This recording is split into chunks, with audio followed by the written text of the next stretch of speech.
Bueno, buenas tardes a todos y a todas. Eh, Buenas tardes. Tardes, Juan. todas las personas que nos escuchan desde las distintas plataformas que se enlazan a esta actividad, desde el Instituto de Investigaciones en Educación. Agradecemos la retransmisión del conversatorio a través de las redes sociales del INEINA, de la Universidad Nacional, y desde las redes sociales del PRIDENA, de la Universidad de Costa Rica. Permítame presentarme, mi nombre es Eduard Ortiz Pineda, soy profesor de filosofía en la Escuela de Estudios Generales de la Universidad de Costa Rica y desde casi 3 años coordino este proyecto denominado Observatorio Temático Interuniversitario de Derechos de Niñez y Adolescencia OVINA.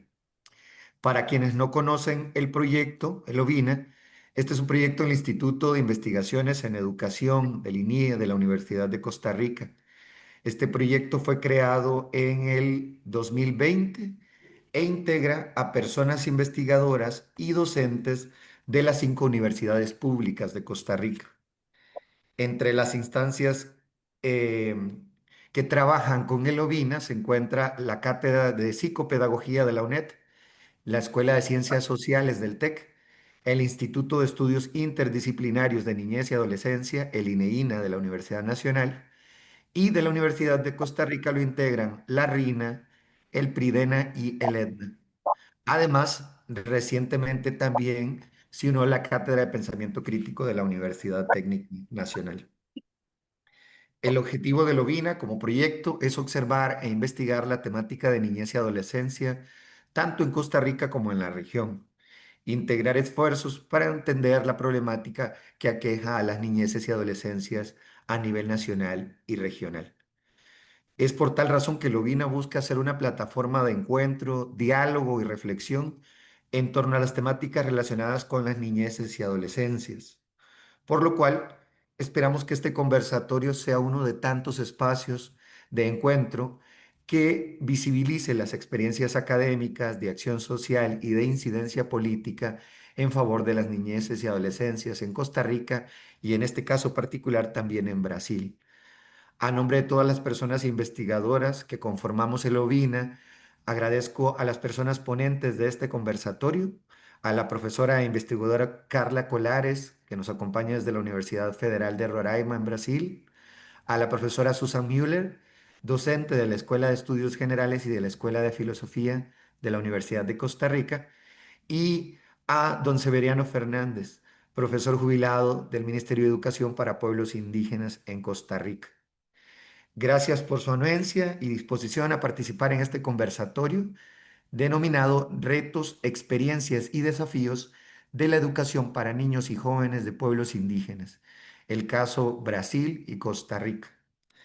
Antes de iniciar, permítame presentarles a las personas moderadoras de este conversatorio, a la máster Mariana Torres Acuña, docente e investigadora de la Universidad Estatal a Distancia, también colega y colaboradora de Lovina desde la Comisión de Enlace. Sin más preámbulos, le cedo la palabra a la máster Mariana Torres para que dirija este conversatorio. Que tengan buenas tardes. Muchas gracias, Eduard. Muy buenas tardes. Les damos la más cordial bienvenida a este espacio que busca generar un diálogo reflexivo y respetuoso sobre la educación intercultural como un derecho y una herramienta fundamental para el reconocimiento, la participación y el bienestar de la niñez y la juventud indígena en América Latina. En primer lugar, es un honor presentarles a la doctora Carla Colares Vasconcelos, destacada educadora e investigadora brasileña con una sólida trayectoria académica y profesional en el campo de la educación, quien compartirá el día de hoy su ponencia titulada Retos, experiencias y desafíos de la educación para niños y jóvenes de pueblos indígenas, el caso de Brasil. La profesora Carla es doctora en educación por el programa de posgrado en educación de la Universidad Federal de Ceará. Además cuenta con una maestría en educación por la misma universidad, con una línea de investigación en historia y memoria de la educación y es licenciada en pedagogía también por la Universidad Estatal de Ceará. A lo largo de su carrera ha formado parte de importantes grupos de investigación como el Grupo de Estudio de Artesanías Digitales y Transición Didáctica, ambos de la Universidad Federal de Ceará. También integró el Laboratorio de Prácticas Educativas Digitales, enfocado en el estudio de prácticas educativas y subjetividades del cuerpo dentro y fuera de los medios de comunicación. Actualmente es miembro del Grupo de Investigación Formación Docente, Prácticas Educativas y Epistemológicas del Maestro Rural, así como del Grupo de Investigación Recepción de Literatura Infantil y Juvenil y Prácticas Sociales de Alfabetización Literaria. Su experiencia docente y de gestión educativa está igualmente ligada al trabajo en temáticas como enseñanza, historia y memoria de educadores, formación docente, tecnologías y prácticas digitales, psicología del aprendizaje y educación a distancia.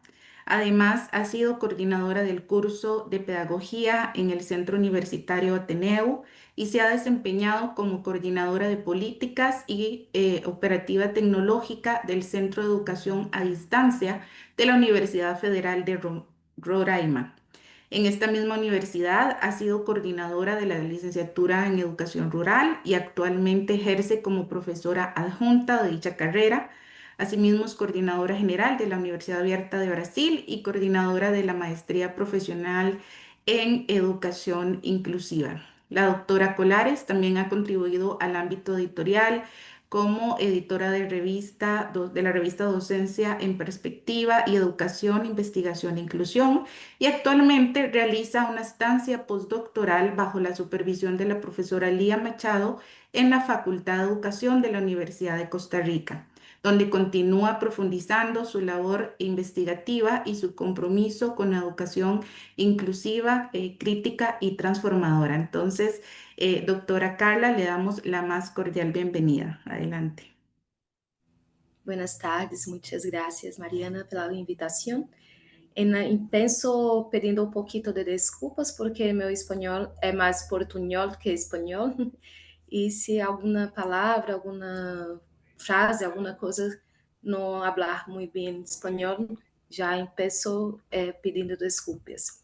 Eu irei falar um pouquinho sobre a questão da educação indígenas de niños em Brasil, caso do Brasil.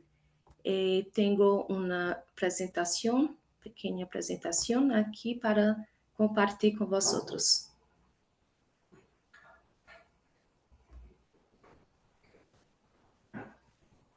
Se mira, Carla. Ok, gracias.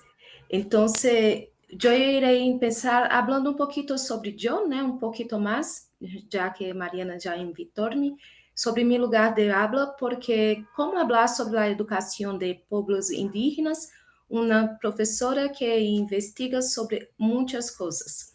Bueno, soy licenciada en pedagogía, comecei minhas investigações em la educação tecnológica, em Brasil, muito acerca de educação à distância, como as investigações da tecnologia e educação adjuntas estão em âmbitos brasileiros. Então, comecei minhas investigações em maestria e após em doutorado em educação, todo nesta área de educação e tecnologia. E mais ou menos em 2019, quando eu finalizei meu doutorado, ingressei através de um concurso público brasileiro para professora, saí do estado do Ceará e vivo em Roraima, que é na Amazonas brasileira, em norte brasileiro, perdão.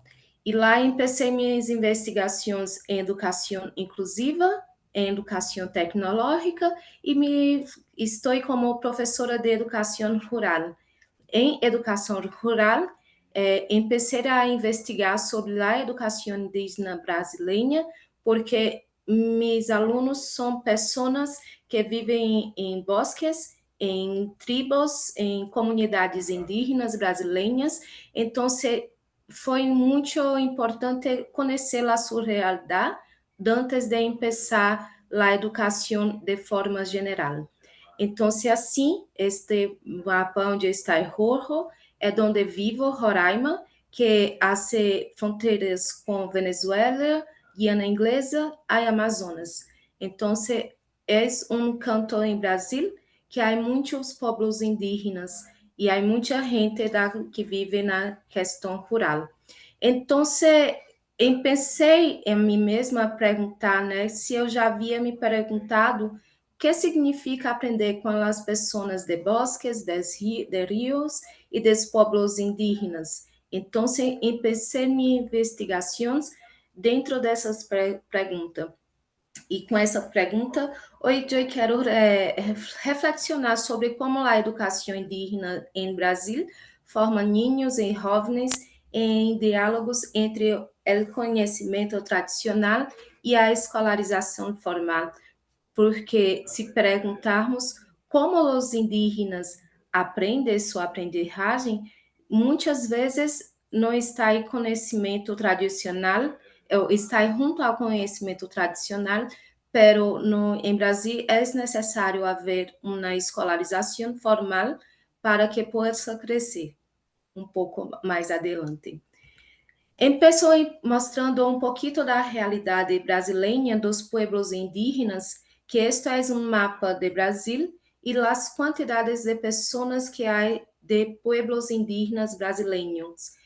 Donde vivo é a parte mais a norte, mais arriba do mapa de Brasil, e é onde há muita concentração de pueblos indígenas atual.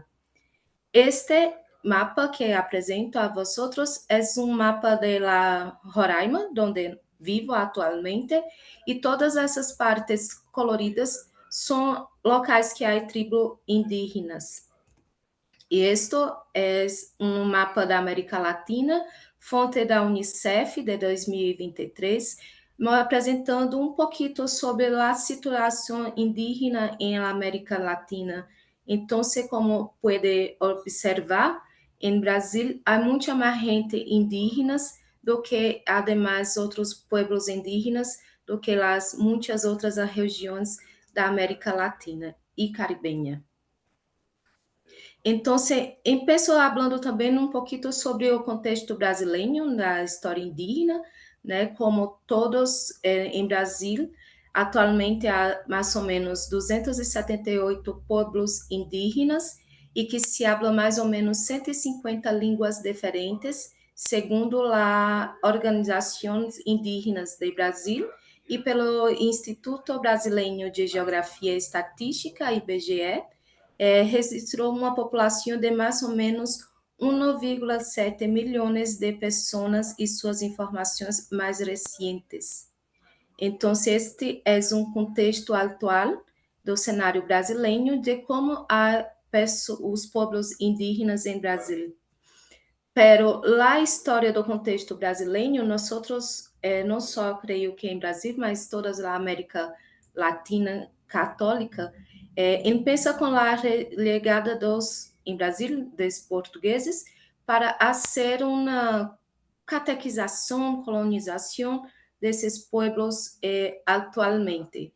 Então, isto é uma imagem que apresenta essa situação, pero a educação indígena começou em Brasil com os padres jesuítas em 1579 até 1759, e nesse momento a religião, a educação indígena, ela vai muito para a questão da educação catequista, de ratio studiorum, e que historicamente a educação de povos indígenas em Brasil tinha como objetivo a colonização, que os indígenas ajudassem os portugueses a conquistar dinheiro, plata e espaço territorial. Então, a educação indígena brasileira pensa não para a transformação de educação, mas um câmbio de cultura, um câmbio de costumes e um câmbio de atitude também para os povos indígenas. E esse contexto começa a cambiar apenas no século XX, onde há três grandes programas brasileiros que ajuda as pessoas indígenas a não estar mais como o índio catequizado, mas se ver como pessoas indígenas mesmo. Então, três grandes programas em Pensa em Brasil, um em 1910, que é o Serviço de Proteção das Pessoas Indígenas, o CIP. Neste momento, este serviço era para demarcar as comunidades, os povos indígenas, através de tribos, através de habitação, e pouquinho para resgatar, perdão, sua cultura, sua fala, sua habla, sua linguagem, porque muitos já não falavam mais sua língua, só o português. Em 1967, a FUNAI, que é a Fundação Nacional do Indígena, e este órgão até hoje é muito grande em Brasil, onde há muitas informações e proteções das pessoas indígenas. Para começar em qualquer investigação com povos indígenas, é necessário fazer uma comunicação formal ao FUNAI, para que nós empezamos tanto a investigar ou a fazer algum trabalho com esses povos.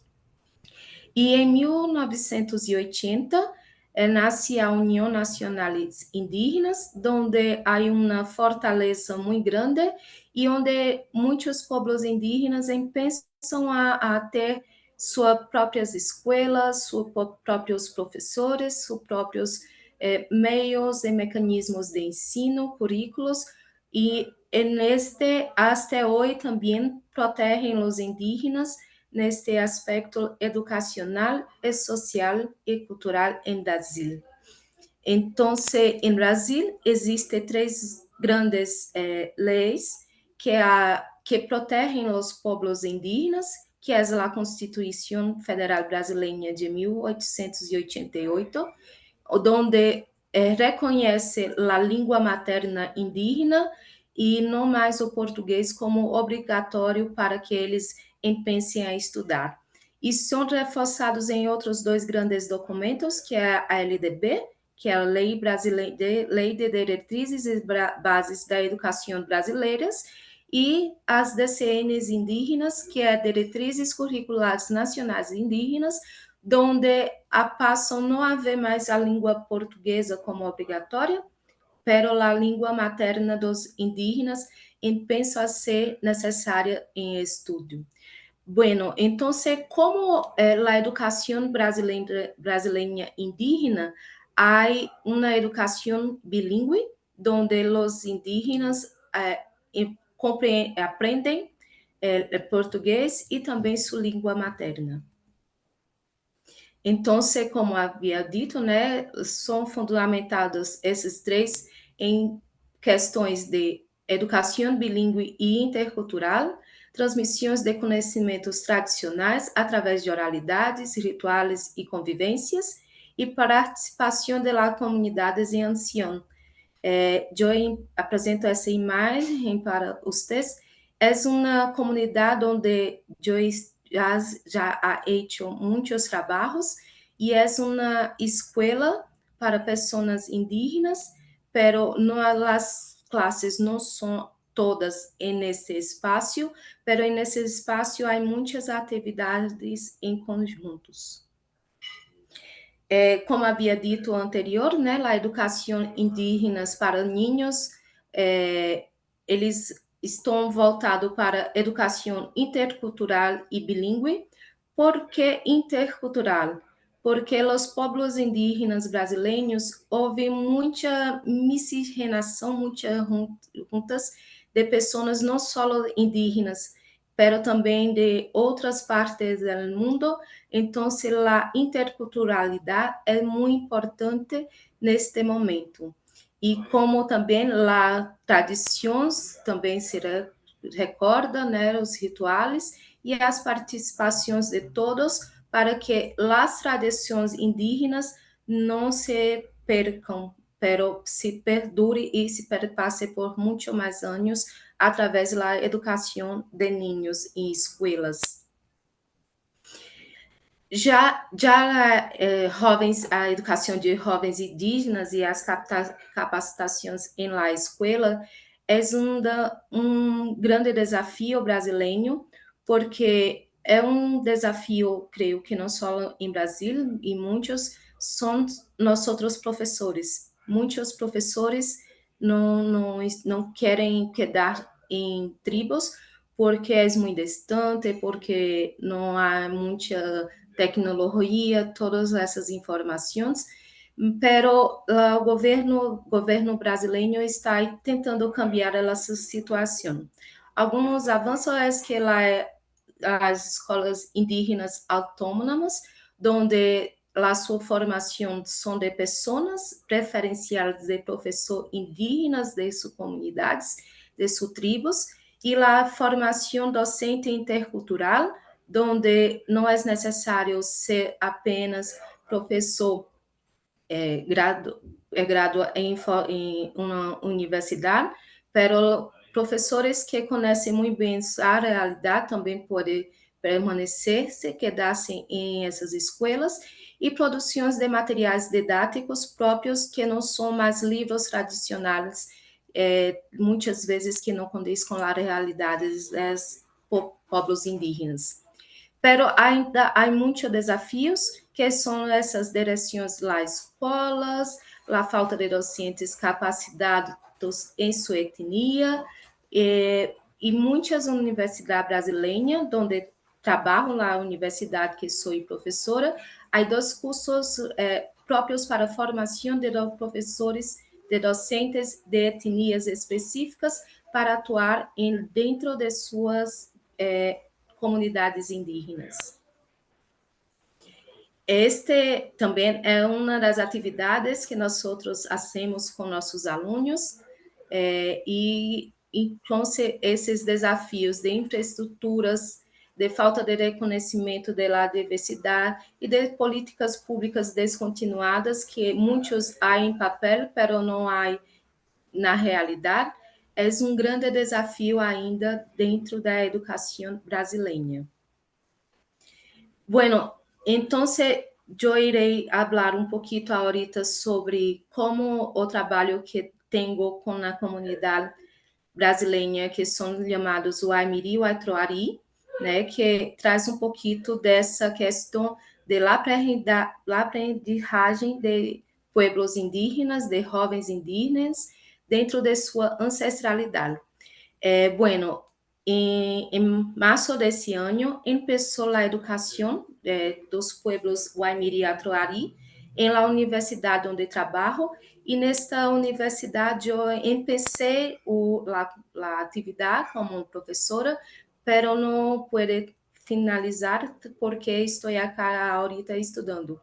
Um pouquinho sobre este conhecimento, né, sobre quem são os Waimiri e Atroari, né, eles trazem muito na educação dentro do conhecimento ancestrais, que ensinam a viver e aprender de la terra, e que nossas verdadeiras, que a terra é a verdadeira maestra, né, a verdadeira profa é la terra e não a universidade.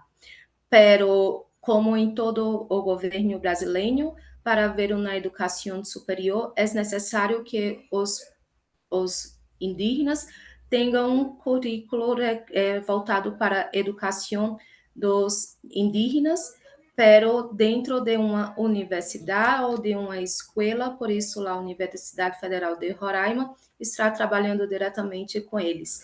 E eles estão trabalhando com a educação, dentro de um processo contínuo, onde os maiores transmitem seus conhecimentos aos ninhos mais pequenos, e aos ninhos aprendem sobre o manejo com os animais, as plantas, os rituais, e mantêm seguro e cômodo dentro de seu território. Um pouquinho de sua história, né? O pueblo Amiri Atroari, eles primeiro conhecem, ocorreu a ocupação que há em sua história em 1856, medido por la naturalista brasileiro João Barbosa Rodrigues, a quem acerou los Amiri Atroari em uma sociedade indígena.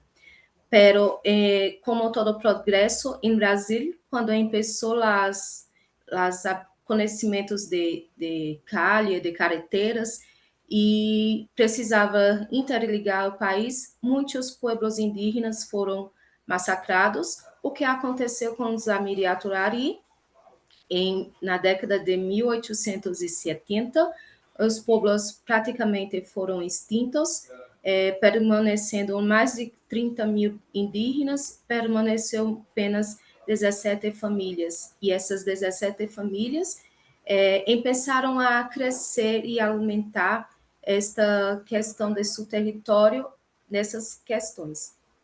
Atualmente, a população de Amiriaturari cresce exponencialmente.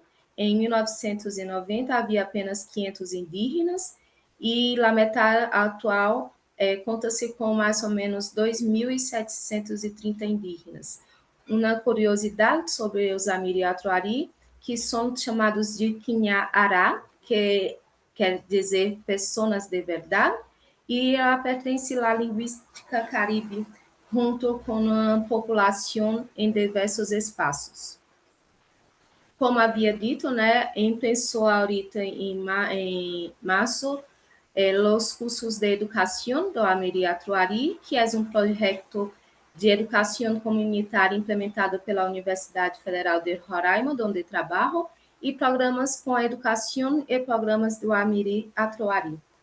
Então, começou a poucos, que é uma educação escolar indígenas. Agora, em novembro, irá cerrar os primeiros ciclos. E estes são 51 jovens que estão estudando para ser professor de sua comunidade. Umas reflexões com Davi Copenau, que é um indígena brasileiro dos Yanomamis. Su pueblo é um pueblo muito intocável ainda em Brasil, que eles pensam que lá em Bosque é a grande escola da vida que prepara homens e mulheres que continua a antiga tradição de seus povos. Então, dentro dessa fala, nós outros professores brasileiros não queremos cambiar as suas escolas de sua vida, pero juntar o conhecimento tradicional junto com o conhecimento escolar brasileiro para que os pueblos indígenas quedem em suas comunidades e permaneçam em suas atuações. Muitas graças. Estes são meus contatos. Muchas gracias a la doctora Carla por esta valiosa disertación, por compartir con nosotros su experiencia acerca de los retos y los desafíos de la educación para juventudes y niñeces de los pueblos indígenas en Brasil. Les invitamos a ustedes que nos están escuchando que si tienen alguna consulta, alguna pregunta, alguna reflexión acerca de la ponencia de la doctora Carla, la pueden hacer por acá a través de nuestro chat que está disponible para ustedes. Y bueno, doctora Carla, muchísimas gracias. Nosotros tenemos una pregunta desde Lovina. Básicamente, queríamos saber, bueno, en su experiencia con comunidades indígenas brasileñas, acerca de lo que nos contaba, donde esta educación se entiende como un proceso continuo entre generaciones, ¿verdad? ¿Cómo pueden los sistemas educativos latinoamericanos fortalecer este vínculo específico entre escuela y comunidad, justamente en aras de garantizar esta educación que respete la identidad cultural y promueva la autonomía de los pueblos originarios? Agradecemos mucho la reflexión. Bueno, a educação brasileira, ela trabalha com a educação bilíngue e a educação intercultural.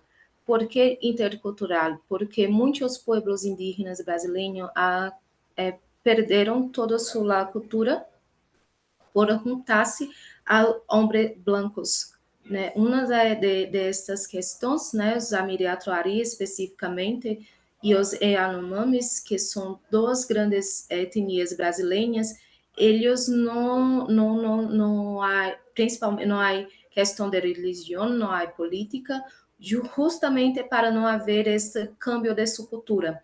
Pero já em muitas outras comunidades indígenas, há muito câmbio de cultura, muitas troca, câmbio de informação com as pessoas blancas, vamos assim dizer, chamá-los, e acabaram que perderam toda a sua questão de sua língua, de suas culturas, de seus rituais, porque não há mais. Então, há muito projeto brasileiro, onde nós começamos a resgatar, a buscar estas raízes indígenas. Então, e muito, pelo menos muito é visto em Brasil, que a realidade não é só em Brasil. Por exemplo, em Venezuela, há muitos indígenas que não são, estão tentando resgatar, e junto com o governo brasileiro, as universidades, os centros de investigações, nós estamos fazendo o projeto de resgates de suas culturas. É um trabalho, creio eu, muito lento, porque muita coisa eles não sabem. Mas temprano eu falei com 3 alunos, perguntando como se habla buenas tardes em suas línguas. Nenhum dos 3 sabiam e todos os 3 achavam que era uma fala, uma forma, porque não há mais esse contato com sua língua materna, com sua tradição, então o resgate é muito mais lento por isto. Então, muita gente juntas buscando resgatar esta questão. Muchísimas gracias a la doctora Carla, de verdad, por compartirnos esta experiencia tan valiosa, ¿verdad? Desde Brasil. No sé si hay alguna pregunta de parte de las personas que nos están escuchando, hacia la doctora Carla, algún comentario. Bueno, por ahí hay una felicitación, doctora Carla, y de verdad que sí, nos unimos a ese agradecimiento para con usted por este espacio. Muy bien. Si no hay preguntas para la doctora, igual bueno, pueden por ahí dejarles por el chat. Muchísimas gracias a la doctora Carla. Entonces, a continuación, continuaríamos con nuestro siguiente ponente. Ahora vamos a escuchar al licenciado Severiano Fernández Torres con la ponencia titulada Educación indígena en Costa Rica. Severiano Fernández Torres es un educador costarricense con una amplia trayectoria en el ámbito de la educación indígena y la pedagogía intercultural. Él es licenciado en Ciencias de la Educación con énfasis en primer y segundo ciclo. Cuenta además con una licenciatura en Administración Educativa de la Universidad Latina Costa Rica. Obtuvo su bachillerato en Educación de primer y segundo ciclo en la Universidad Nacional y el profesorado en educación primaria en la Universidad de Costa Rica. También posee formación en el programa de seguimiento y capacitación para maestros indígenas de la Universidad Estatal a Distancia. A lo largo de su carrera se ha desempeñado como asesor nacional de educación para los territorios indígenas del Ministerio de Educación Pública, así como profesor universitario, tutor e investigador en diversas políticas públicas, en diversas instituciones públicas como CR, UNA y otras instituciones de carácter privado. Ha sido director de escuelas en diferentes comunidades indígenas en la zona de Talamanca y otras regiones del país, contribuyendo activamente a este fortalecimiento educativo y cultural de los territorios indígenas. Además, es coautor y coautor de múltiples textos bilingües en bribri, cabécar, entre ellos Mitología bribri cabécar e Historias cabécares, así como investigaciones sobre mitología, espiritualidad indígena. Su trabajo ha promovido la preservación de las lenguas originarias, la transmisión oral de saberes y la contextualización del currículo educativo en comunidades indígenas. Además, es hablante y traductor de los idiomas cabécar y bribri y ha colaborado con el Ministerio de Educación y el Ministerio de Salud en la traducción de materiales educativos y de salud pública. Y se ha destacado como narrador oral escénico difusor de la literatura indígena y universal e investigador de gastronomía, música y danzas tradicionales de los pueblos originarios de Costa Rica. Así que bueno, realmente también es un honor para nosotros contar el día de hoy con la compañía de Don Severiano. Don Severiano me pidió que le ayude a compartir la presentación, entonces por aquí voy a estarle colaborando. Don Severiano, adelante, lo escuchamos. Bienvenido.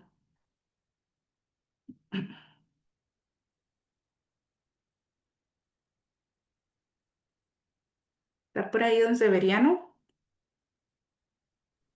Tiene que encender el micrófono, don Severiano.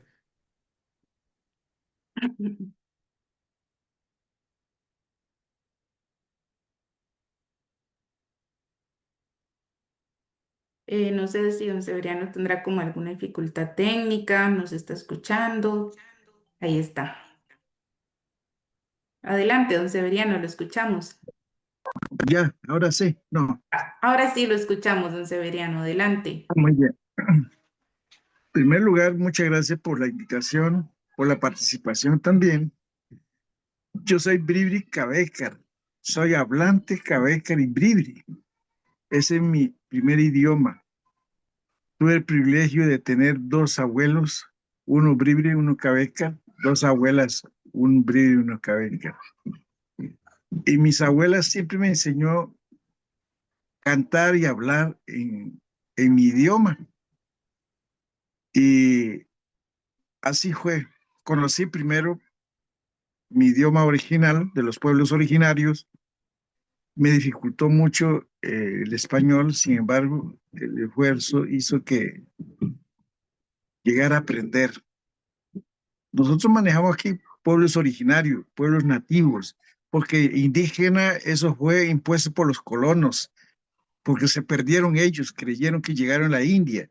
Nosotros no somos indígenas, somos pueblos nativos, originarios de estos pueblos, de esta gran nación.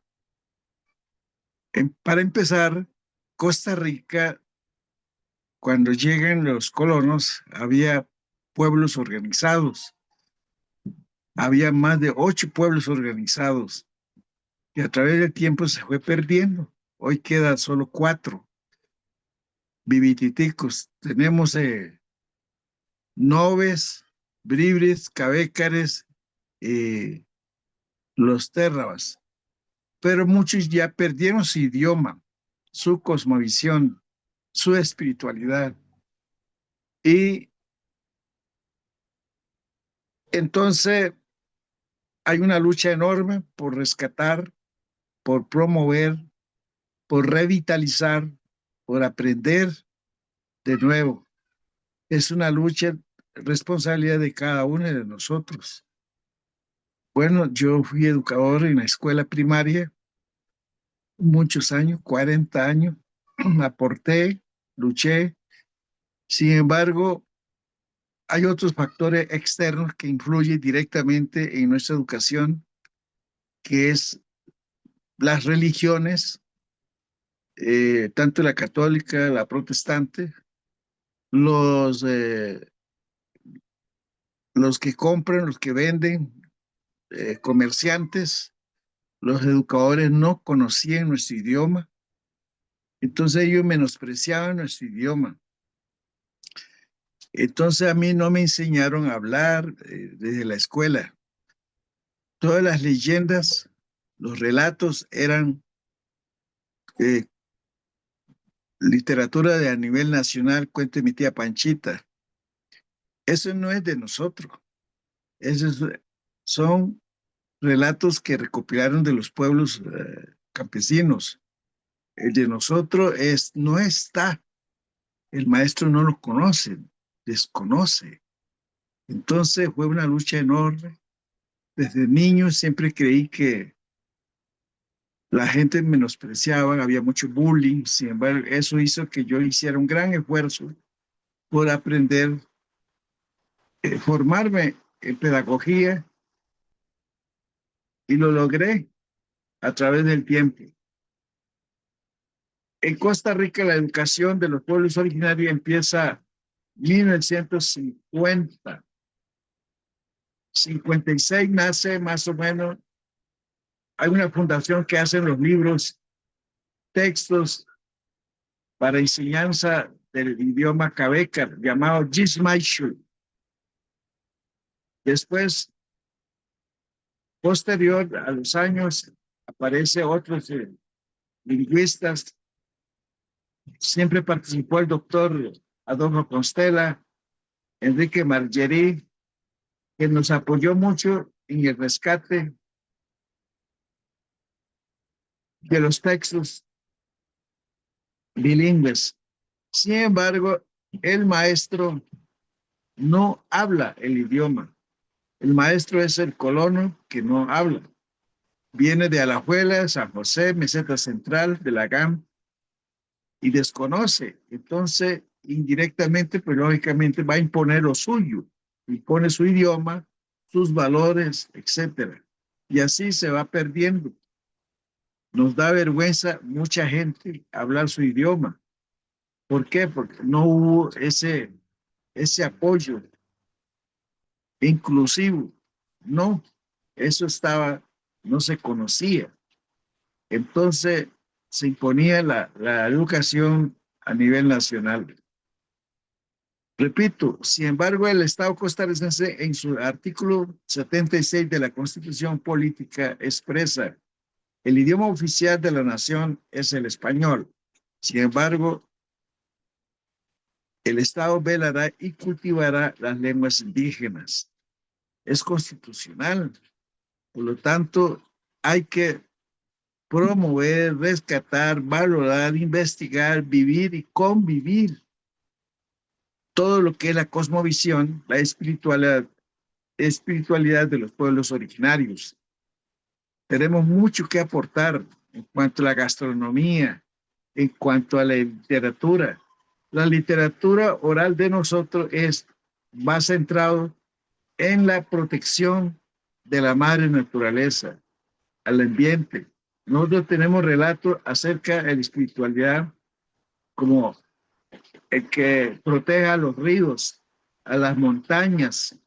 Entonces hay cantos relacionados a esa parte. No lo desconoce la gente. Mucha gente dice que eso es puro cuento, eso no es verdad, eso no es científico. Pero yo siempre a veces les digo, compañeros, el ser humano ha tocado mucho la naturaleza y la naturaleza nos cobra. Y ellos dicen, eso es mentira, su Dios no perdona. Ya ellos van por la parte religión, por la parte de la Biblia. Y entonces hay un menosprecio enorme sobre pueblos originarios. Difícil. Ha hecho un poquito el esfuerzo de la Universidad de Costa Rica, Universidad Nacional, aunque muchos profesores de la Universidad Nacional no hablan el idioma. Ellos expresan su técnica, su método, su pedagogía, pero en su idioma. Y yo pienso que el idioma es el instrumento vital para llevar el alma directamente, la comunicación, vivirlo, sentirlo, aunque muchos se han aprendido ya en este momento. Sin embargo, falta mucho que hacer. A veces lo apoya el Estado costarricense, a veces no. En 1994 se hace el primer diagnóstico a nivel nacional. Participa un antropólogo haciendo trabajo diagnóstico. Luego nace el Departamento de Educación Indígena, Ministerio de Educación Pública, para dar atención a los pueblos originarios. Pero eso es política. Después llega otro grupo y lo elimina. Y pusieron educación intercultural. Y ahora ya lo secaron, fosilizaron. Solo queda el edificio. Ya no hay personas trabajando. Ya no hay apoyo económico para dar talleres, para promover, para instruir a nuestra gente, nada, ni producción de materiales didácticos en nuestro idioma. Aquí la imposición es directa del español costarricense, en nuestro idioma no. Sin embargo, en 1995 nació dos proyectos en Costa Rica, que era la creación de dos códigos. Es maestro de cultura y maestro de lengua. Está bien, eso es un paso gigante. Sin embargo, los maestros de cultura no tienen formación también en la parte metodológica o técnica de investigación, sino solamente porque sé hablar el idioma y va a dar lecciones. Y hasta muchos maestros allá de Talamanca interpusieron recurso de amparo en contra de un decreto que se hizo, el decreto de su sistema de educación indígena. Sin embargo, el Estado costarricense, la Sala Cuarta dijo no, es un derecho de ustedes para fortalecer la educación indígena. Sin embargo, hoy esa gente que interpusieron ese recurso se pensionaron. Imagínense, comiendo y bebiendo de ese espacio de la enseñanza de la lengua, de la cultura, y ahí se pensionaron. Aún así fueron adversarios, enemigos del proyecto.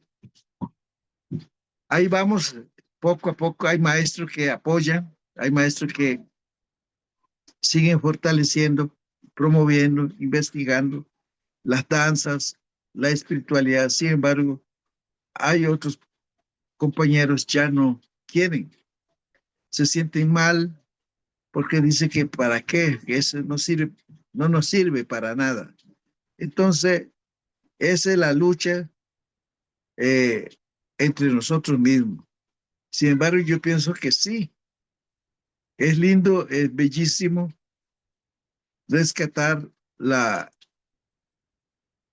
cultura, en este caso, los relatos, la espiritualidad, los cantos.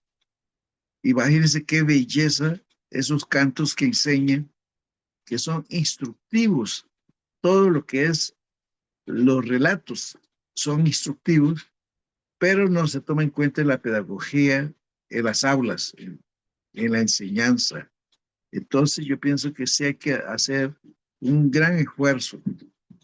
Vuelvo, repito, si la educación es protegido por la nación, por el Ministerio de Educación Pública, acá los responsables son las autoridades educativas del MEP, direcciones regionales, asesores supervisores, asesores nacionales, maestros, directores. Ellos son los que tienen que llevar a cabo este proceso de inmersión, estar allí, aprender, vivirlo, compartir. Yo soy uno que he escrito mucho, he compartido material, pero en Cabeca y en Bribri, pero muchos no lo valoran. Dice que eso no vale nada. Bueno, tiene otras iniciativas, otros pensamientos. Sí, entonces, compañeros, aquí la lucha de los pueblos originarios no es fácil. No hay condiciones. Hay gente que sí, otros no. Donde hay dinero, sí está. Hay presupuesto, ahí van. Pero si no hay presupuesto, no se hace. No participa, no construye nada. Pero bueno, en ese proceso estamos. Estamos en la construcción de un mundo mejor para nuestros pueblos. Sí, compañero. ¿Alguna pregunta? Con mucho gusto podemos hacer el diálogo.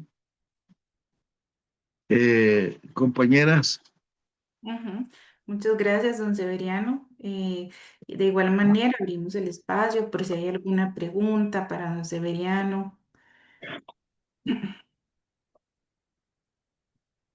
Es que aquí está lloviendo mucho, entonces no se oye bien. Sí, ¿alguna Sí. pregunta? Ajá, igual pueden hacerla a través del chat y con gusto se la hacemos llegar a don Severiano.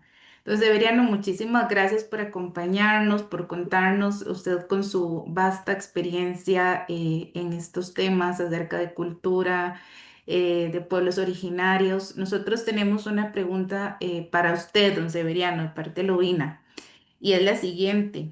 Aunque existen decretos del MEP, como usted bien mencionaba, para promover la enseñanza de las lenguas de los pueblos originarios, existen importantes desafíos en esta aplicación, ¿verdad? Y usted mencionaba también el hecho de que, bueno, muchas de estas lenguas se han venido justamente perdiendo, que cada vez son menos las personas pertenecientes de estos pueblos originarios que las hablan, que las enseñan. Entonces, ¿cómo podríamos hacer para que estos decretos, de pronto estas lineamientos se conviertan en acciones realmente que permitan reforzar, reconocer esta experiencia educativa en los territorios de los pueblos originales y nos permitan de alguna manera recuperar el uso de las lenguas y seguir transmitiendo a las futuras generaciones? ¿Cómo podemos hacer para que entonces esto pase del decreto a una acción concreta? ¿Qué piensa usted? Aquí tiene que haber una convivencia. Hay que vivir, convivir, experimentar. Todavía hay muchos. Nosotros, Talamanca, un ejemplo, hacemos la jala de piedra, ese trabajo colectivo. Tenemos danzas. Nosotros, los cabecas, los bribis, tenemos danza. Es muy espiritual. Los cantos, que son cantos espirituales que, que valora el ambiente. Siempre, siempre, todos los cantos van directamente a valorar el medio ambiente. Pero y hay que hablar. Yo he enseñado o he compartido documentos que yo he hecho, un ejemplo, de la etnomatemática, con unas profesoras, maestros, y ellos lo han hecho. No de los pueblos originarios. Ella o ellos siendo mestizos han aprendido a... Nosotros en etnomatemática enumeramos las cosas de acuerdo a las formas de las cosas. Si está en forma vertical, horizontal, o es fruta redondo, o es aplastada. Entonces, así se enumeran. Yo no puedo enumerar una persona como una fruta o un animal. Yo no puedo decir eton, boton, muñaton, sketon. Eso es contar animales, cuadrúpedos. La persona se enumera diferente, no se enumera como una fruta. Entonces, eso hay que practicar en la casa, en el aula, donde sea, ahí está. Y yo sé que sí se puede. Yo llevaba a mis alumnos a un aserradero a medir tablas, a tocar madera, medir este, la, la superficie o el área de la madera. Hoy muchos de mis alumnos son licenciados en matemáticas. Imagínense, la etnomatemática es ver, tocar y contar, animarse a eso. Pero de ahí, muchos maestros no utilizan esas técnicas. Entonces tienen que practicar eso, decir y cantar. Cantamos otras canciones, yo he visto aquí, sin menospreciar. Muchos maestros en territorios indígenas llevan la música guanacastequidad. Eso está bien como cultura general, pero no danzamos, no cantamos lo nuestro. Sí, nada, el maestro no canta lo nuestro. Nosotros cantamos a la lluvia, cantamos al aire, a la tierra, a las plantas, a los animales. Yo pienso que eso hay que vivir y sentir y practicar constantemente. Hay canciones que en Bribri y en Cabeca, no solo en eso, sino en Nove, los bugleres. En este caso, ya los chorotegas ya no tienen idioma, ya los perdió. Los huetares, aquí Meseta Central, ya los perdió. Y así se van desapareciendo. Está Boruca, que ya está Enfermo, yo diría que ya está perdiendo. Solo le queda el arte, pero el idioma ya los perdió. Los Térraba ya perdió su idioma, ya no le queda. Solo queda vivitico y coleando es los Briles, los Cabécares, los Malecos y los Noves. Solo 4 pueblos originarios los mantiene bien en Costa Rica.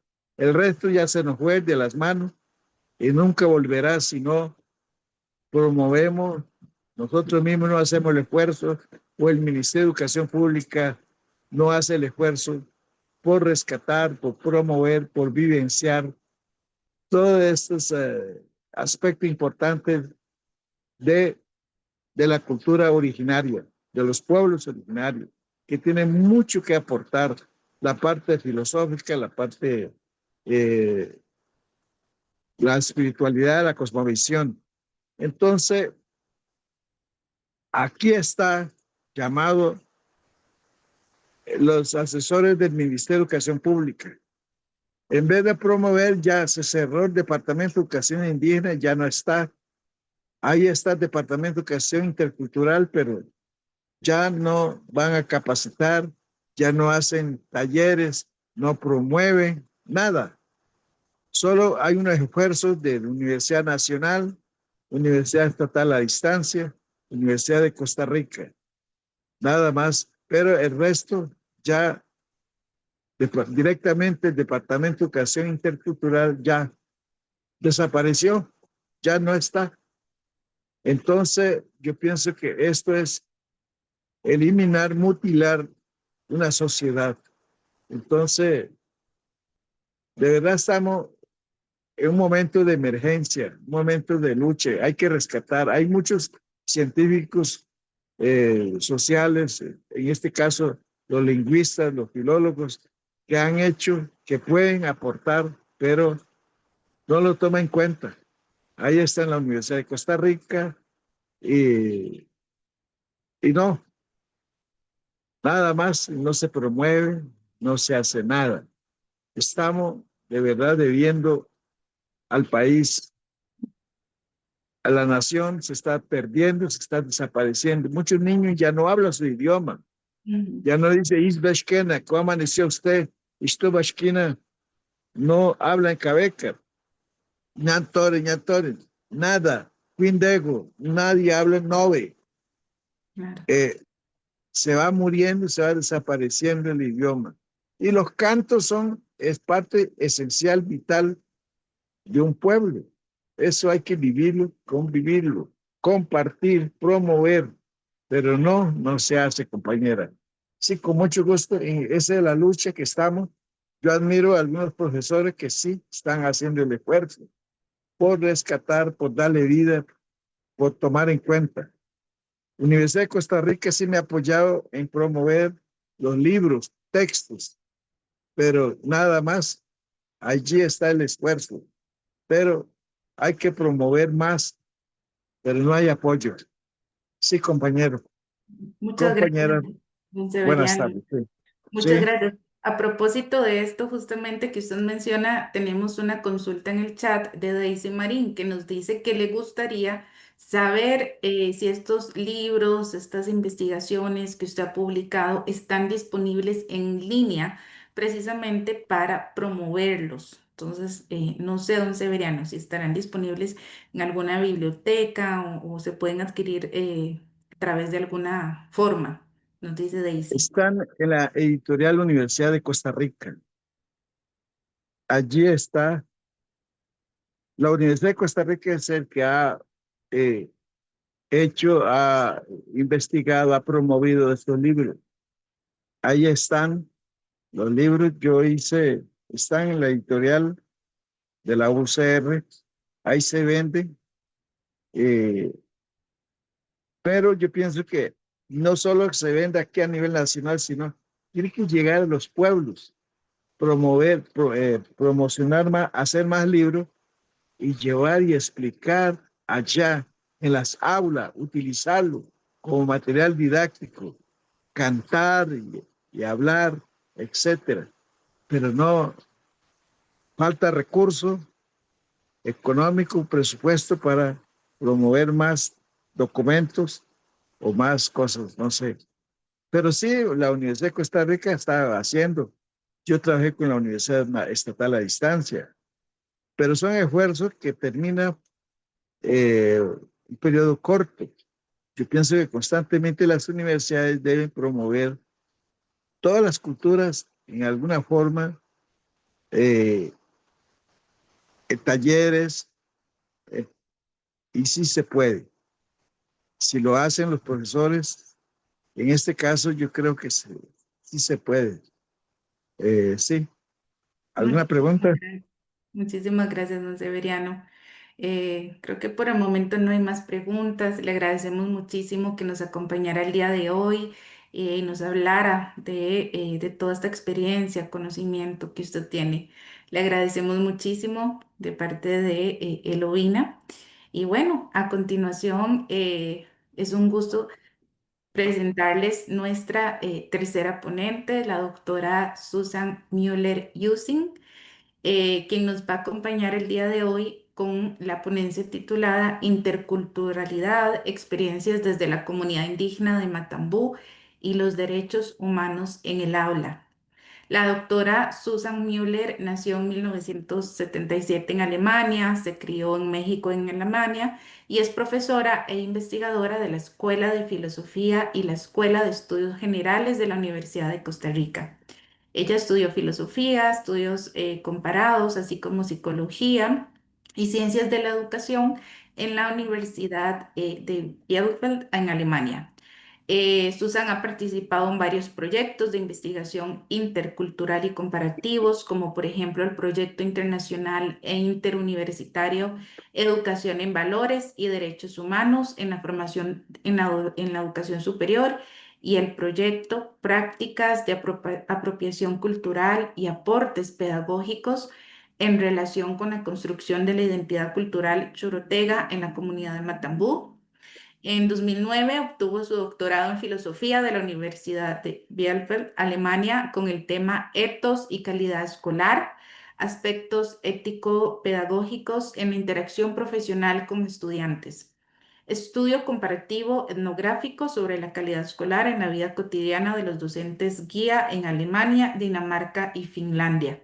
En el año 2018 obtuvo su título de postdoctorado en educación de la Universidad de Kassel en Alemania con el tema Etos y Empatía, un estudio intercultural comparativo sobre la formación docente en la Universidad de Osnabrück y la Universidad de Costa Rica. Además, ha impartido clases e investigado en la Universidad de Kassel y la Universidad de Osnabrück en Alemania como en la Universidad Nacional de Costa Rica. Sus enfoques de investigación son filosofía humanista y educativa, ética e interculturalidad, investigación comparativa, educación en valores y derechos humanos, empatía y creatividad en la profesionalización pedagógica. Entonces, Susan, la más cordial bienvenida y adelante. Sí, muchas gracias y un gusto estar aquí.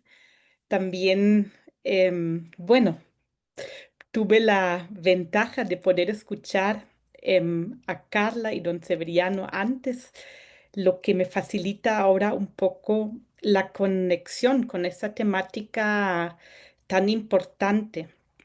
La verdad, comparto mucho de lo que nos ha compartido don Severiano. También pienso que es un grande desafío em, poner en práctica y vivir la educación em, en las comunidades indígenas de una forma que fortalezcan la cultura y el patrimonio cultural. Y ay, algo está como con eco, no sé. Em, don Severiano, creo que si puede cerrar, sí, el micro, súper. A mí también siempre me pasa eso. Em, entonces, sí, es un gran desafío y yo les voy a compartir algunas experiencias que hemos juntado desde 2019 que estamos trabajando con la comunidad Chorotega, la comunidad indígena de Matambú. Es una de las 8 etnias indígenas de Costa Rica, que se ubican en 24 territorios en total, pero del territorio chorotega solo hay uno, y solo uno en Guanacaste, y se ubica entre Ojancha y Nicoya. Esa particularidad de este territorio indígena conlleva que no es un territorio muy aislado, sino de verdad está bien comunicado entre Ojancha y Nicoya, em, lo que también trae ventajas y desafíos, como todo. Nosotros hemos trabajado nos hemos acercado a la comunidad en conversatorios, en foros, grupos focales, sobre todo para entrar en comunicación, en contacto, en también conocernos, conocer también, digamos, las necesidades de diferentes generaciones en la sociedad o en la comunidad, que se pueden imaginar es diferente lo que nos cuenta una adulta mayor o un joven adulto o una joven adulto o un niño de primaria. Y con todos hemos compartido, conversado, em, y a base de eso se desarrolló un proyecto de investigación cuyos resultados aquí les voy a compartir. Pero antes quería entrar un poco también en mostrar los desafíos y que subrayan nuevamente esa importancia que ya nos dejó claros don Severiano y también Carla, lo mencionó, de la interculturalidad en el aula. Y la interculturalidad quiere decir un verdadero encuentro y fortalecimiento de las culturas. Entonces, el enfoque intercultural constituye un aspecto de gran importancia de todos los niveles, y supone que las personas docentes que brinden ese espacio, ¿verdad? Asuman, organicen, orienten sus acciones pedagógicas encaminadas a gestionar la existencia en un mismo espacio y tiempo de contenidos culturales mestizos pertenecientes a diferentes culturas. Entonces, es muy importante que las personas docentes que llenan esos espacios con conocimiento tengan esa parte de la interculturalidad muy presente en todos los ejemplos, en todos los temas que involucra la educación. Y ahorita voy a hablar todavía más específicamente sobre el territorio indígena. Ya don Severino mencionó también los docentes de cultura y lengua, que tienen ahí un rol importante, pero estoy de acuerdo que aún así es un gran desafío. Pero antes de indagar un poco más en esa parte de cómo se puede educar, quiero enfocar en algunos datos, algunos resultados de esta encuesta nacional de actitudes hacia la diversidad cultural. Ahí se preguntar, es una encuesta nacional en Costa Rica que involucró a colegios y más de 1,000 estudiantes por todo el país. em, y se preguntaba por su percepción de la diversidad y también de la división social. Entonces, algunos resultados, nomás como para ubicarnos en el contexto. Los estudiantes de colegio responden a la pregunta, ¿qué provoca división y diferencias sociales? Que ya la mayor razón es la riqueza o pues la pobreza, ¿verdad? Pero entonces la desigualdad socioeconómica, especialmente económica. Entonces, eso desde la percepción de estudiantes también nos queda claro de esta encuesta que el contacto con personas indígenas para los estudiantes de colegio es sumamente limitada. Entonces, para ellos también es muy difícil percibir que este país en el que están creciendo es un país con tradiciones, historia indígena o pueblos originarios, como dice don Severiano. Es muy difícil por la falta de contacto ¿verdad? Por la falta de experiencia también dentro del currículo hay muy poco contacto realmente y muy poca información. Casi solamente aprenden que hay 8 territorios.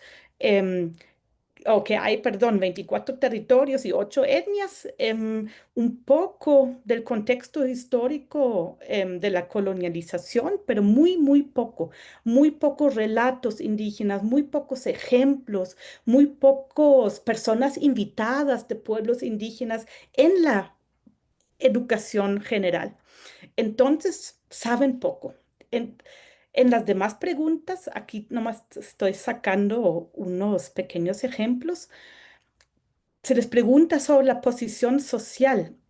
Yo ahorita me voy a enfocar en las respuestas sobre personas indígenas y em, comparando los estudiantes, su posición con la de los grupos de afrodescendientes y indígenas, ubican las personas indígenas mucho menor, ¿verdad? Mucho más bajo, lo que refleja una realidad, pero que también nos muestra que en la educación no se ha hecho prácticamente nada para percibir pueblos originarios como una riqueza, como una raíz, como un orgullo, ¿verdad? En los discursos que tenemos en la educación y también en las políticas, pocas veces percibimos pueblos originarios como orgullo nacional, orgullo de la nación. Y los niñas y niños de colegios que son adolescentes, pues reflejan eso y lo perciben claramente y lo expresan. Em, También vemos que en las respuestas sobre cuando se les pide describir la población, persisten estereotipos asociados a la violencia, la superstición y la pobreza, ¿verdad? Son poblaciones que ellos ven vulnerables, que los ven como, sí, con ciertas limitaciones, y eso es preocupante para nuestra convivencia y si queremos em, llegar a un valor agregado desde esos pueblos originarios. Entonces, entre las opiniones más positivas hacia los afrocostarricenses sobresalen la aceptación de personas en puestos de dirección, que eso sí se pueden imaginar, pero también los estudiantes piensan que las personas afrocostarricenses no han trabajado suficientemente duro para superarse. Vamos a ver qué dicen sobre la población indígena. Em, entonces, también los estudiantes piensan que una persona de pueblo originario puede ocupar puestos de dirección.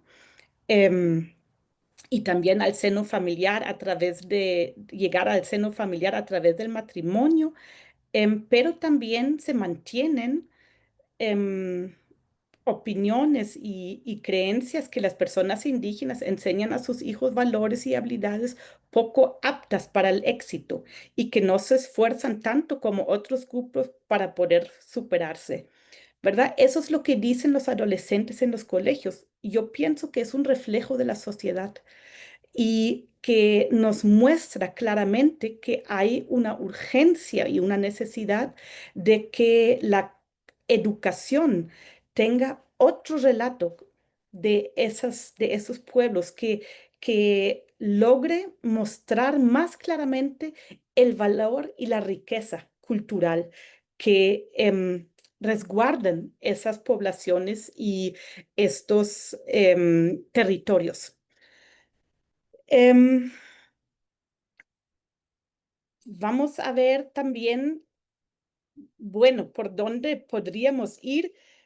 Claro que es muy importante que si enfocamos un poco más en el verdadero derecho a la educación, que es un derecho a la educación plena, que ve la persona integral, ¿verdad? Con su patrimonio, con su historia, con sus creencias, con su entorno. Entonces, por ahí sería un camino con ya bastante didáctica desarrollada y con bastante material que no se tendría que volver a inventar, que puede fortalecer este percibirse desde sus raíces y en encuentros realmente interculturales en el aula, pero sí se necesita y se requiere una actitud positiva hacia esas culturas. Eso es lo más importante.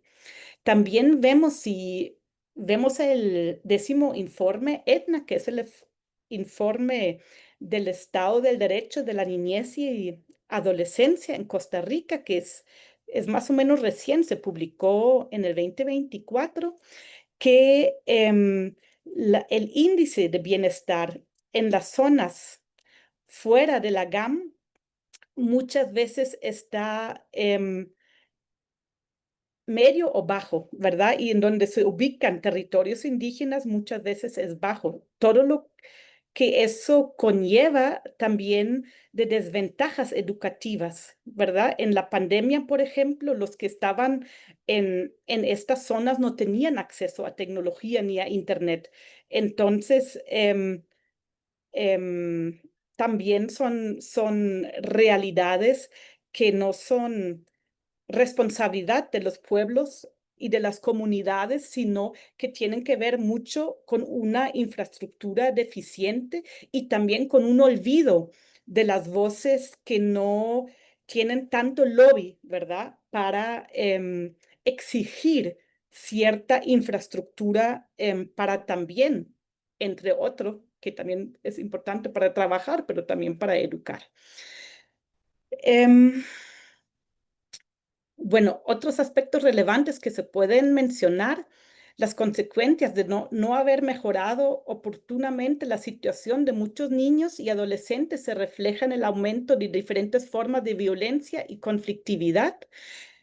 Ninguna persona de menor de edad debe estar fuera del sistema educativo, ¿verdad? También la deserción escolar que mencionó Carla ahora.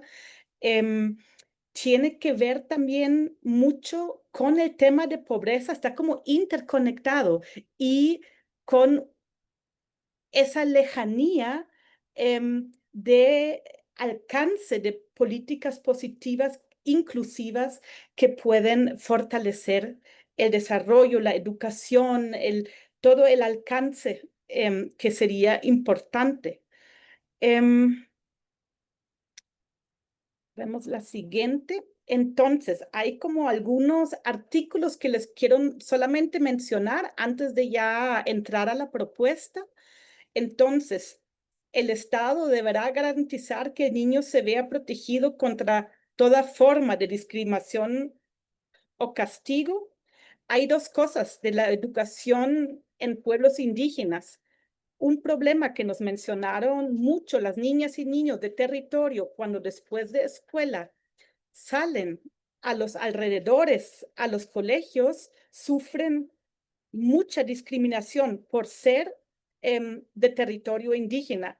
Si escuché bien a don Severino, él también hablaba de bullying, hablaba de experiencias negativas al momento de salir del territorio, y en el territorio indígena de Matambú nos cuentan lo mismo.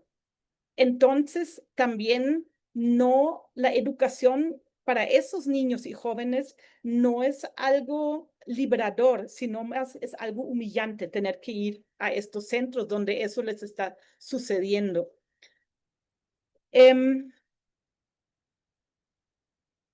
Y bueno, el derecho de la educación debe ser bajo condiciones de igualdad de oportunidades, ¿verdad? De exigir ese derecho.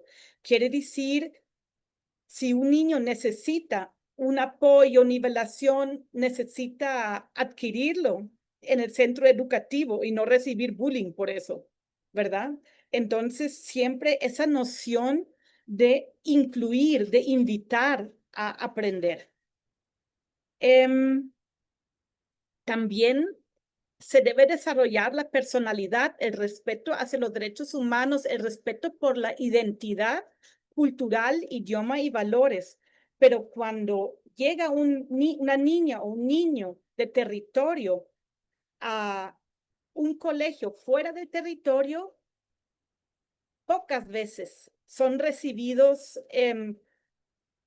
tomando en cuenta este lugar especial desde el cual provienen. Pocas veces se les invita a compartir.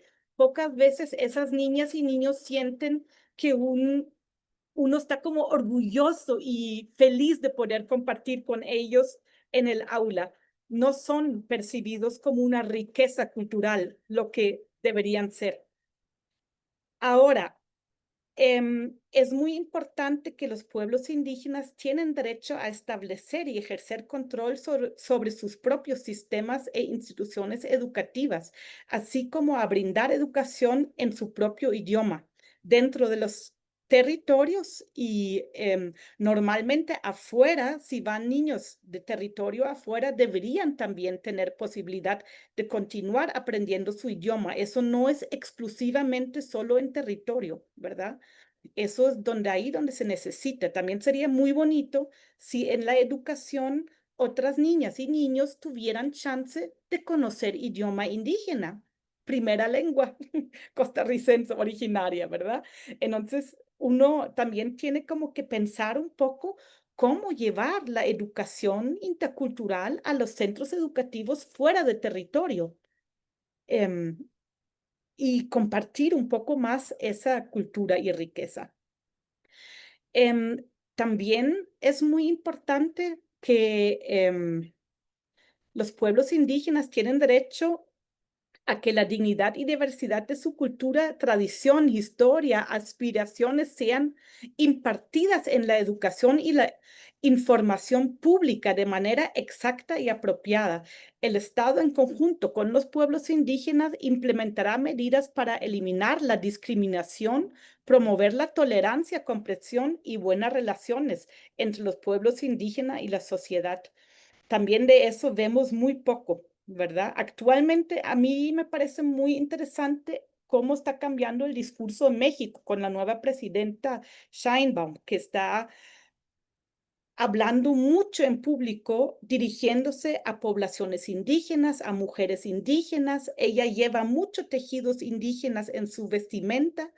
Em, y uno percibe que esa invisibilización de pueblos indígenas está disminuyendo por eso mismo. Entonces podríamos pensar en Costa Rica también qué se puede hacer para que no sea tan invisibilizado, porque casi que en el día a día no existe, ¿verdad?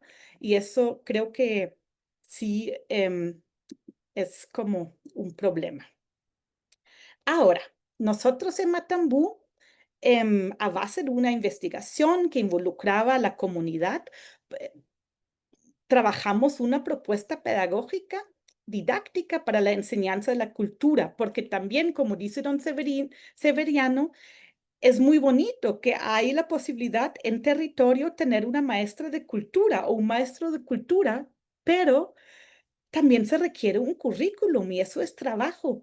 Es muy diferente saber de la cultura implícitamente, vivirla o enseñarla, decidir cuáles son los contenidos que la comunidad quiere visualizar, trabajar, enseñar dentro de una clase, ¿verdad? Y también la parte didáctica, obviamente. En un proyecto con la profesora Carol Morales Trejos y Jacqueline García Fallas, desarrollamos a base de una investigación colaborativa en conjunto con la comunidad una propuesta que les quiero enseñar. A base de lo que nos compartieron todas las generaciones de la comunidad, definimos con ellos, bueno, ellos siempre tienen la última palabra, ¿verdad? Nosotros hablamos con todo el mundo, hacemos propuestas, pero las conversamos y de la comunidad nos dicen si eso funciona para ellos. Entonces, temáticas para considerar para la enseñanza de la cultura con pertinencia, eso ahora adentro del territorio. Un área de comidas tradicionales y productos locales. También formas de vivir en la ruralidad y valoración de lo natural. sentido de familia y comunidad, ¿verdad? Incluido también un poco historia del territorio y todo. Artesanía y alfarería. Aquí, por ejemplo, es muy importante que me permita sacar los niños de la escuela, que puedan ir al rancho donde una persona de la comunidad trabaja alfarería o donde otra persona hornea rosquillas o otra persona trabaje jícaras o hace trabajos en cuero. Entonces, aquí ya chocamos con una primera limitación con toda esa burocracia de permisos, una política de permisos que es muy difícil para una clase de cultura. Debe ser diferente en territorio, porque ahí tienen que poder ir caminando a hacer esas cosas, si no, no se puede vivir la cultura. Y también la naturaleza y sostenibilidad. Naturaleza tiene que ver mucho con lo que dijo don Severiano, no de estudiar sobre, sino ir al río, escuchar el río. ¿Qué nos cuenta el río? Trabajar también como esa conexión, ¿verdad? Ciertos árboles, los niños nos narraron ciertos lugares en el río, ciertas piedras, ciertos árboles que son de importancia para ellos y eso, digamos, de alguna manera es algo muy natural de conectarse y sí, estar en sintonía con la naturaleza. Y eso una clase de cultura también debe brindar y concientizar y resaltar como algo propio de la comunidad. Entonces, sí, de las recomendaciones que hicimos desde el proyecto, que la persona docente tenga un conocimiento profundo sobre la lengua y la cultura indígena que enseñe, ¿verdad? En Matambú es como dijo don Severiano, no está completamente ya el idioma, pero sí hay palabras, hay partes y actualmente se trabaja en una reactivación del idioma chorotega, em, una reactivación parcial junto con la Escuela de Lengua y Literatura de la Universidad de Costa Rica con mi compañero investigador Carlos Sánchez, que es una experta de esta área de idiomas originarias de Costa Rica. Entonces, eso es muy importante, la selección y creación de materiales didácticos creativos y lúdicos, ¿verdad? No nos vamos a sentar en una clase de cultura a hacer dictado sobre la historia del territorio o algo así, ¿verdad? O cosas peores que he escuchado que pueden pasar, pero bueno, tiene que ser algo interactivo, algo de la cultura, de compartir con invitados de la comunidad, ¿verdad? Es algo vital. Incluir actividades prácticas en el proceso de enseñanza, realizando, por ejemplo, talleres de cerámica, tejido, etcétera. Incorporar en sus planes de estudio mayor diálogo entre contenidos propios de la identidad costarricense, chorotega y la guanacastequidad. También don Severiano lo mencionó, es muy importante diferenciar lo que es chorotega, lo que es guanacasteco y lo que es costarricense, tener como esas diferenciaciones, ¿verdad? Y se alimentan, obviamente, pero sí tener conciencia que no es lo mismo todo. Fomentar la creatividad y la libre expresión del estudiantado, ¿verdad? Muchas veces son un poco tímidos y no tan acostumbrados expresarse en el contexto educativo. Yo todavía siento que como que esa escuela a veces intimida o que no combina con el natural ser de las niñas y los niños y eso no debe ser así, tiene que cambiar urgentemente porque ellos se tienen que tener como esa autoestima, promover el respeto y la valoración de la diversidad cultural en Costa Rica, en Guanacaste, en la comunidad de Matambú y cada centro educativo. No es solo en los centros educativos de territorio indígena, ¿verdad? Es muy, muy importante. Si no, esa discriminación de la que hablé al inicio no va a parar, porque está invisibilizado esa cultura, esas culturas y esa riqueza. Incorporar en sus planes de estudio mayor diálogo entre contenidos propios de la identidad costarricense, bueno, eso ya lo dijimos, de las 6 ejes de acción. Aquí tenemos como también, hicimos como unos ejemplos desde ese estudio. Entonces, ¿verdad? Aquí ven que pueden ser círculos de diálogo intercultural, proyectos artísticos, colaborativos, foros de reflexión sobre identidad cultural, dramatización de cuentos indígenas, dinámicas de juego tradicional, etcétera, ¿verdad? Eso es también muy importante. Para los docentes, que sí necesitamos mucho, mucho más concientizar, ¿verdad?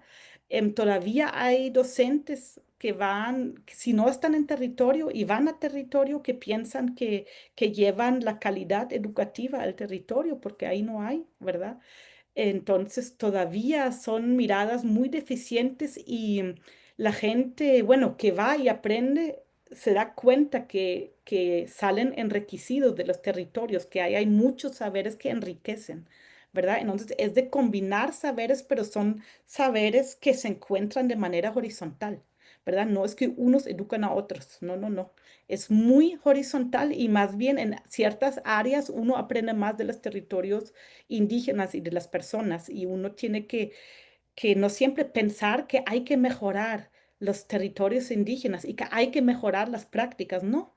Más bien vayamos para aprender, para contextualizarnos y ampliar nuestros saberes, que nosotros también estamos un poco dormidos en esa parte, siento yo. Yo hablo de mí misma. Entonces, cultura e interculturalidad, eso se tiene que trabajar, tener más claro, también contexto histórico y legislación indígena, demasiado pobre, ¿verdad? También los supervisores en el MEP, muy poco conocimiento. Todavía hay como una noción, hay que controlar los territorios a veces, ¿verdad? Que no, entonces no, no, eso hay que cambiarlo también, hay que respetar, hay que brindar espacios, si no la cultura indígena no puede respirar, no puede ser y no puede enriquecer el país. Ruralidad y territorio indígena, identidad chorotega y la guanacastequidad, bueno, eso ya lo dijimos. Reconocimiento de palabras en lengua chorotega, eso para Matambú específicamente. Prácticas culturales de tradiciones y costumbres, la herencia y la transmisión oral. Entonces ven que hay como una lista que también el último punto me parece muy importante, la relación con otras comunidades indígenas, ¿verdad? Nosotros estamos empezando a planear una red entre docentes de cultura, entre diferentes territorios indígenas, para también promover como esta comunicación, este fortalecimiento, ¿verdad? De experiencia. En el trato es muy importante que se tenga respeto, no podemos discriminar bajo ninguna manera, ¿verdad? No hay nunca razón para discriminar. También autoconciencia de identidad, ¿verdad? También yo como docente costarricense debo reflexionar, debo posicionarme en esa realidad histórica en la que vivo, cómo puedo fortalecer también educación indígena. em, Abrir la mente, ver desde otras perspectivas, sobre todo escuchar, no pensar que uno lo sabe todo, los demás no, y menos en la ruralidad. Entonces, tenemos que ser como humildes y poner atención para poder aprender. Adaptación, construcción de vínculo y humildad cultural. Déjenme nomás ver, sí. Entonces, resumiendo ya, para el final y para abrir la discusión, em, para Matambú, nosotros podemos decir, las personas habitantes de Matambú, mediante los símbolos, crean significados, movilizan información del pasado que les permite organizar significativamente sus experiencias, de las cuales se apropian culturalmente. Es un dato importante cómo la modernidad y la tradición juegan un papel importante en la definición cultural del pueblo chorotega.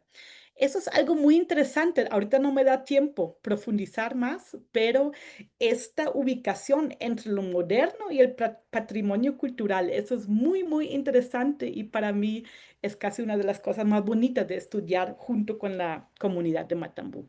Asimismo, se requiere incluir la formación inicial docente, el tema de diversidad cultural, ¿verdad? Eso hace muchísima falta también para todo el personal administrativo para enriquecer la comprensión de estos aspectos y su vinculación al currículo escolar.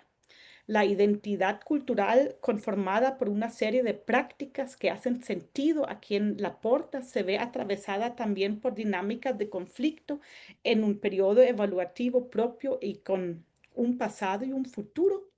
La cultura alimentaria forma parte del sentido de pertenencia a las personas habitantes de Matambú, que se extiende a toda Nicoya e incluso enriquece la Guanacastequidad. Entonces, hay mucho chorotega en la que aportar a la Guanacastequidad. Lamentablemente, en el programa de Guanacastequidad, actualmente todavía, tal vez eso cambiará, no se menciona ni la palabra chorotega ni el territorio indígena de Matambú. Entonces, eso es algo también muy emblemático y tiene que cambiar. No, no puede quedar así porque no es la historia real del territorio, ¿verdad? Y tampoco de Guanacaste. Implementar programas educativos que reflejan y respetan la herencia cultural indígena en las escuelas a mayor fin de promover una mayor comprensión cultural y el aprendizaje mutuo para derribar barreras. Y aquí se me puso ahora la barrita enferma. Y, espérenme. Y prejuicios, eso es muy importante porque hay muchos prejuicios, especialmente alrededor también de los territorios indígenas, pero casi que en todo lado, y los prejuicios vienen por la falta de contacto, ¿verdad? Por un lado. Y tal vez también viene la falta de contacto por prejuicios, pero entonces hay que interrumpir esos círculos viciosos y tenemos que acercarnos más, ver lo natural y lo familiar que es, y que uno puede enriquecerse y aprender mucho de estas poblaciones y la educación solo puede ganar si incluye más de esos saberes y de esos contenidos. Muchas gracias. Muchas gracias a la doctora Susan Müller por su valiosa presentación acerca de la propuesta pedagógica en la comunidad de Matambú. Susan, agradecerte enormemente también este espacio. Creo que, bueno, por aquí tenemos una preguntita en el chat de Edward que dice que si en su revisión teórica se encontraron propuestas didácticas similares aplicadas en otros territorios indígenas.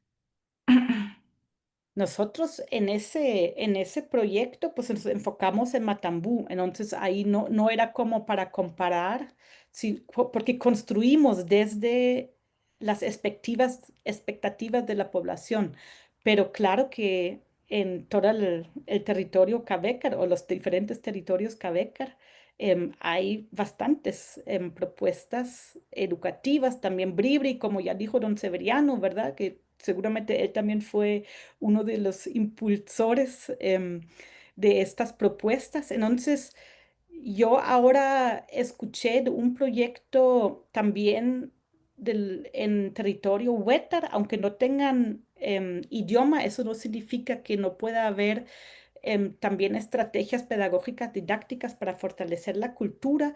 Hay muchas formas. A mí me gustó una noción que decía Carlos Sánchez. Él dice, esos idiomas, algunos están dormidos. Tal vez el Huétar sí hay muy poco documentado, no es muy difícil restablecerlo, pero en el caso de Chorotega sí hay fuentes todavía documentadas, hay también idiomas hermanas y hermanos que apoyarán, pero a mí me gusta también hablar un poco de ese estado de estar dormido, porque eso es más mejor que muerto, porque muerto es como difícil hacer revivir un muerto, pero alguien, una bella durmiente, todavía hay esperanza que sí la despertamos.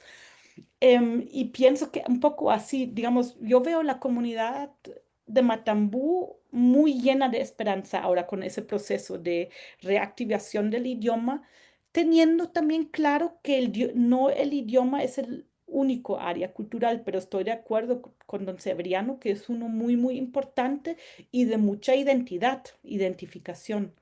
Entonces, bueno, yo sé también que Carlos Sánchez ha trabajado propuestas de enseñanza de la lengua o reactivación de lengua en Grande Térraba, también con los malecus, entonces hay, hay diferentes experiencias. Muchas gracias, doctora Susan. Vamos a darle la palabra a la doctora Jacqueline. Adelante, doctora. Hola, buenas tardes, Mariana y colegas. Un gusto compartir este espacio. Nada más quería reiterar lo que compartió Susan hace un momento y mencionarles que efectivamente sí el rasgo de la lengua era muy importante dentro de nuestro proceso de investigación para la comunidad. O sea, la comunidad lo sentía como algo necesario de ver de qué manera podían recuperarla, acercarse a su lengua. Y afortunadamente, como Susan compartió esta sinergia con el investigador Carlos Sánchez y su equipo, da la posibilidad de tener este encuentro de esta comunidad con su lengua chorotega y con su lengua hermana, que es el chapaneco, según nos compartió don Carlos en su momento. Entonces, la propuesta pedagógica prácticamente recoge los diferentes elementos que observamos en la práctica que eran necesarios para realimentar la clase de cultura y sin olvidar el detalle de la lengua. Creemos que eso ha sido uno de los aspectos más significativos que nos permite pues seguir investigando y acercándonos a la zona. Muchas gracias y felicitaciones por la actividad. Muchas gracias a la doctora Jacqueline eh, por este aporte también. Bueno, Susan, otra preguntita que tenemos por acá. Usted mencionaba que la modernidad y la tradición se entrelazan en esta definición cultural del pueblo chorotega. ¿Cómo entonces pueden los programas educativos acompañar a las niñeces, a las juventudes pertenecientes a pueblos originarios en ese equilibrio entre conservar sus raíces, su cosmovisión, su lengua, pero también proyectarse hacia el futuro, hacia esta modernidad? Ujú. Sí, esto es algo muy importante. Nosotros tenemos una tendencia cuando hablamos de pueblos indígenas y etnias originarias que las queremos ver hace 500 años, como si no se hubieran naturalmente también desarrollado en cualquier dirección, ¿verdad? Y eso, bueno, en la comunidad de Matambú siempre decían, es que no somos un museo. Y eso me quedó muy grabado. Dije, claro, ¿verdad? Uno tiene como una nostalgia, quiere ir a un museo y dice, ay, en el territorio será como fue hace 500 años. Y no, obviamente no. Hay también un lindo movimiento, un interesante movimiento de las cholitas en Bolivia, es que, por ejemplo, son unas chicas, ¿verdad?, que juegan con esa vestimenta tradicional de la cual que son muy orgullosas, pero también hacen skateboard, se interesan por moda, entonces exactamente puede coexistir. Y así también es en Matambú, digamos, muchos son profesionales, ellos pueden estudiar en la sede de la UNA, de la UNED, que está en Nicoya, ¿verdad? Pero también algunos estudiaron en la sede de la UCR en Liberia, o si se puede, lo que quieren estudiar en el recinto de Santa Cruz. Entonces, no están atrás del palo, pero claro que también tienen una conciencia de sus antepasados, de su bagaje ancestral que quieren actualmente, siento, de verdad revivir y concientizar y sentirlo en el vivir de la comunidad. y no sentirse avergonzados a la hora de salir porque los estigmatizan como indígenas, como tontos, como sucios, como todo lo feo que hay alrededor de eso. Y lo que ellos nos narran que está sucediendo hoy en día, en pleno 2025, ¿verdad? Entonces, eso tiene que ver, eso hay que trabajarlo, pero hay que trabajarlo también en las escuelas, las comunidades del alrededor, y hay que hacer más para que esos territorios sean fuente de orgullo, de conexión también de nosotras todas y los, ¿verdad? Alrededor, de fuente de reconexión con algo identitario, con elementos identitarios, porque eso no es solo para la comunidad, es para todas y todos, porque es una riqueza, es algo bonito, es como ser humano descubrir más facetas, ¿verdad? Y por eso siempre sí decimos que esa ubicación entre lo moderno y y lo ancestral está como, es interesante, es una mezcla, coexistencia creativa que funciona y no tenemos que pensar que para ser realmente indígenas o pueblos originarios me he quedado como fueron hace 500 años, porque no, son comunidades humanas que se desarrollan como cualquier comunidad humana con su contexto, ¿verdad? Ahí no hay tanta diferencia, sino tienen como un valor agregado y uno, es a veces son cosas que no son tan fáciles de expresar. Muchos dicen que Matambú, que no, realmente ya no es territorio, ya no hablan el idioma. Los que van ahí dicen, no, eso sí se siente, es algo diferente aquí.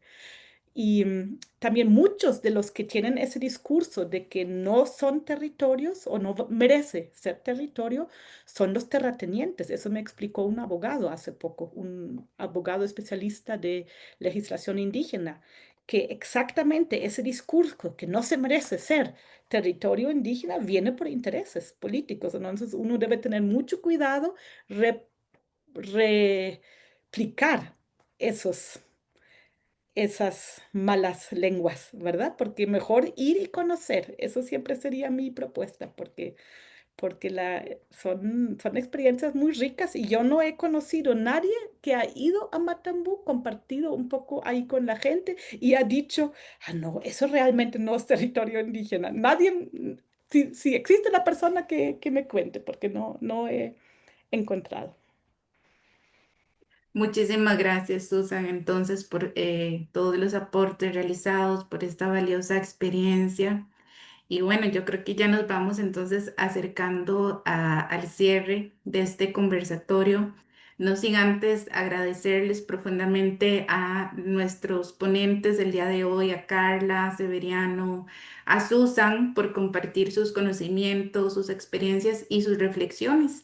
Y también agradecerles a ustedes que nos acompañaron el día de hoy en esta actividad. Esperamos que este espacio realmente nos invite a reflexionar cómo la educación puede tejer puentes entre la tradición y la modernidad, entre esos saberes ancestrales y prácticas pedagógicas tal vez más contemporáneas, y sobre todo que nos invite a seguir trabajando juntos desde las aulas, desde las comunidades, desde las instituciones, para garantizar el pleno derecho a una educación con pertinencia cultural para todas las niñeces y las juventudes de los pueblos originarios de nuestra región, de nuestro continente. Entonces, de parte de OIN, agradecerles que nos acompañaran el día de hoy y que tengan pues una linda tarde.